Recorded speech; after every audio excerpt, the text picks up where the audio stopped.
Hello, everyone, and welcome to the 10 worst movies of 2022 as we're near the end of 2022. So let's get started. First up is Hotel Transylvania Transformania.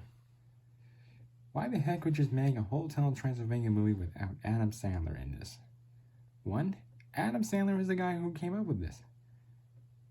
And, firstly, the story makes absolutely no sense to me because one, Adam Sandler should be involved with these projects, but he wasn't in this as well.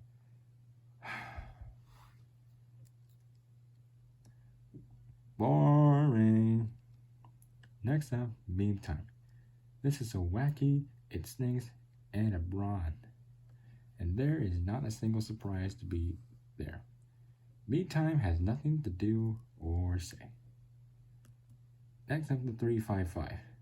A film from Simon Kinberg, who directed and wrote some of the Star Wars animated shows, episodes of Star Wars Rebels. And he sometimes wrote some and produced the X-Men films. But this is simplest approach which forces an evil, ethical binary paired with a ham-fisted dialogue, flattens the film, and makes the illusion between fight scenes feel more like retribution than respite. Next up, Firestarter, a talkative horror-tinged superhero origin that sadly never manages to turn up the heat, in which this film is a Stephen King adaptation of a book of Stephen King's books, but it'll never sadly turn up the heat.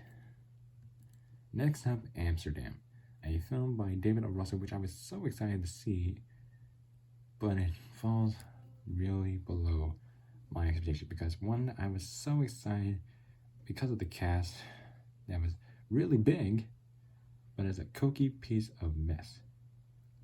A messy Americana, but it's enjoyable to wake your appreciation with the cast and craft, but it doesn't build out to a connection in a meaningful way. Next up, Blonde, the most controversial movie of the year.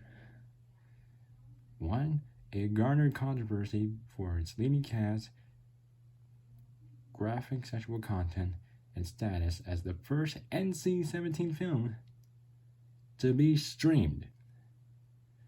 And here, Ana de Armas is good in this movie, but Dominic depiction of Monroe's life is criticized. It's not really that good. And I really hated what they were doing with Monroe, and I really hated how they treated Monroe and how Monroe was doing in the film. And I was just like so mad about it. As soon as it was over, it was like, it was horrible! Very horrible! I apologize for that. But still, I was just so mad about the film. I'm never watching that again. Next up, Jurassic World Dominion.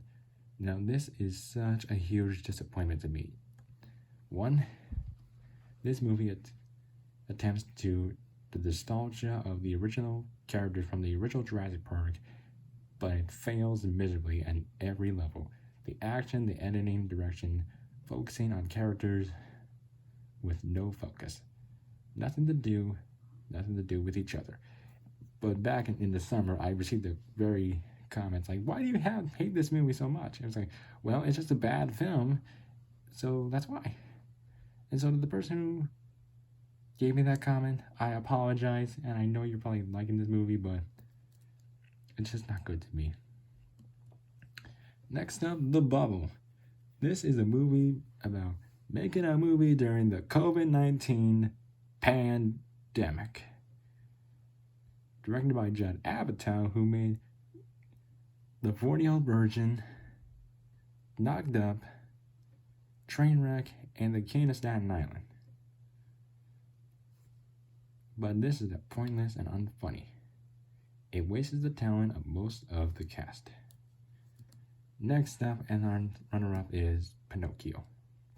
Now, this is a story that's been told time and time again.